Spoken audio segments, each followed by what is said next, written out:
Hi, my name's Dean Barlow. I'm the England Feeder Team Manager, and you join me for a spot of winter feeder fishing at Meadowlands Lake in the heart of Warwickshire. Meadowlands has been around quite a few years and it's synonymous with catching big weights of carp and bream in the summer. But when winter time comes, when the carp go to sleep slightly, there's some brilliant silverfish fishing to be had, and the feeder is one of the best tactics to catch them.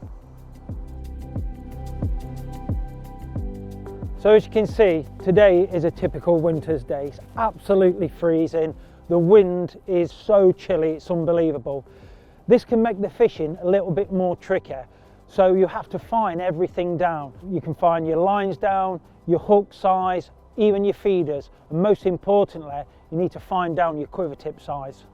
So on these big lakes, one of the best tactics is to have a two-line approach. Have one line 30, 40 metres out. We'll also have a shorter line where you want to catch most of your fish, and you'll catch them late. So two rods, 11 foot for long and a 10 foot for short. So like I say, the approach today is the two-line approach. I'll be fishing an 11 foot rod with braided main line and a short shock leader with a running rig, together with a size 16 hook, an 012 hook length bottom, which will have a 3/4 ounce quiver tip in the rod. Now the shorter line, which is going to be around 14 to 16 metres at the bottom of the ledge, I'm going to be fishing mono. You don't want to be fishing braid when it's too close to you because it's a little bit too tight. So 10 foot rod, 4 pound mono and a 1/2 ounce quiver tip to see those delicate bites. So the rods I'm going to use today are both Acolyte Ultras.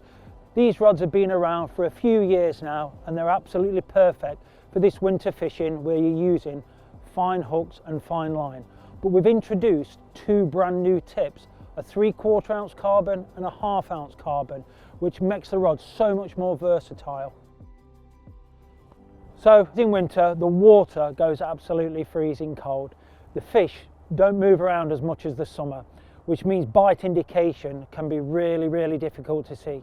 That's where the two lighter tips come into their own. I'm fishing a 3/4 ounce tip with a braided main line, because with braid there's no stretch whatsoever.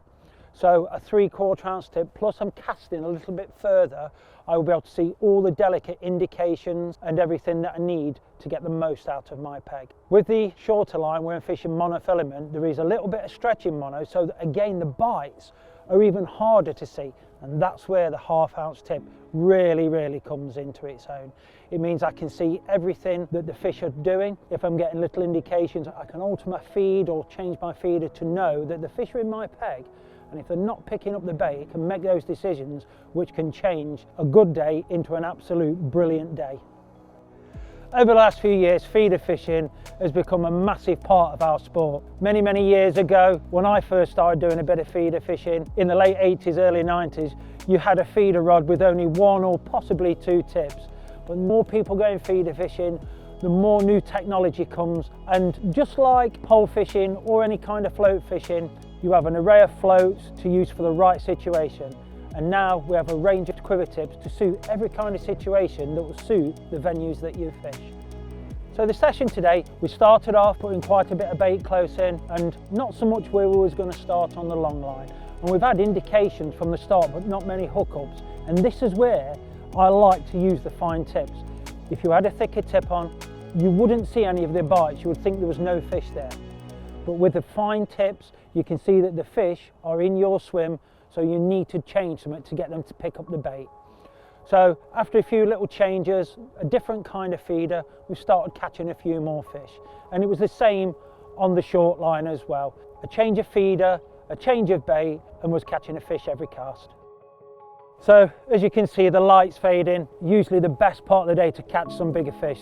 So I'm going to go back to my gear, have another couple of chucks in, and hopefully finish up with 2 or 3 nice fish.